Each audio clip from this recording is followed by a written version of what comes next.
This is an absolutely insane gambit that can get you to win in 7 moves. It's called the Intercontinental Ballistic Missile, or its official name, the Tennyson Gambit.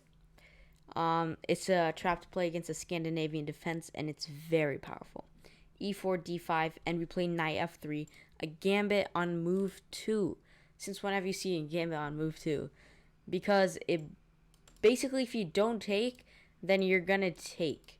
Because if white doesn't do anything and plays something like this, it's not really great. First of all, you can push to e5, but I can also take, and then I can just get normal development. So black should just take. It's the best move. And if they don't fall for it, we will be in a slightly worse position.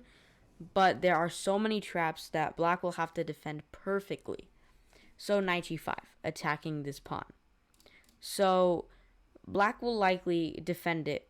If they don't, if they kick you out like this, then you take the pawn. If they keep on developing, you pin the knight and then you develop normally. You push this d pawn, get your dark square bishop out, and castle. Life is really good.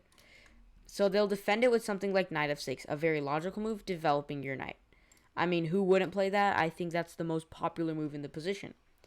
Now the computer evaluates as very, very slightly better for black. It's like 0.04. Well, here we play d3, and it looks like a very crazy move. And the eval bar goes a bit down. You can't see the eval bar, but it does go a bit down. And it baits black into taking once again.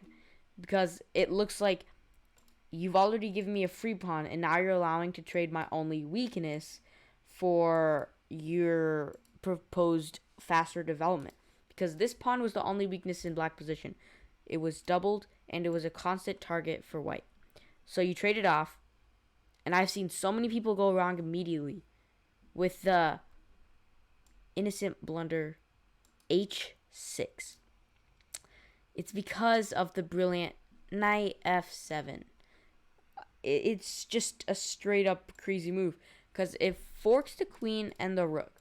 So if you move the queen, then I will, well, there's a lot more better moves. You can just go bishop e5 and take the queen, but I will just simply take your rook and be a rook up.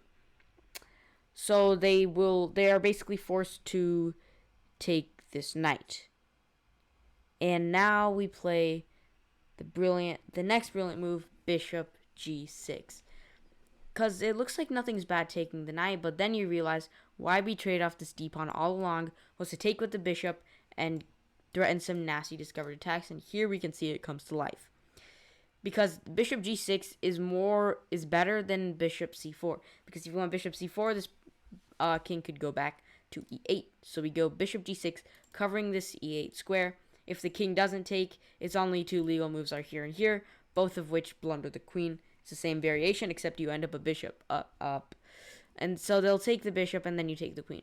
But it doesn't end here, because I've seen so many people go wrong by taking, or after e5, I've seen so many people going wrong and think, how stupid, black is so stupid, because I just get the bishop for free now. And then they just blunder bishop b4, a check on the king, and an attack on the queen, and they just proceed to lose material. And just don't fall into this trap, because it is the only thing that you can possibly lose in this position is after e5. Don't take this bishop, take this pawn, and now there's no, or not this pawn, because that would, well, actually I think taking this pawn is bad. I think taking this pawn is bad because it traps your queen. Don't take this pawn. Move your queen back. Move your queen back to d3. Oh, just move your queen back to d3, give a check and castle. Be safe, be safe. So do not take anything that's free in the position after e5. Do not take the bishop, do not take the pawn. Go back to d3, give a check, you're up a queen. Basically, when you're up a queen, the motto is trade pieces, get development, attack the king. That's all you got to do, and you will win this game for sure. So I really hope you enjoyed this video. It was a short little trap that I hope that will get you to win your game.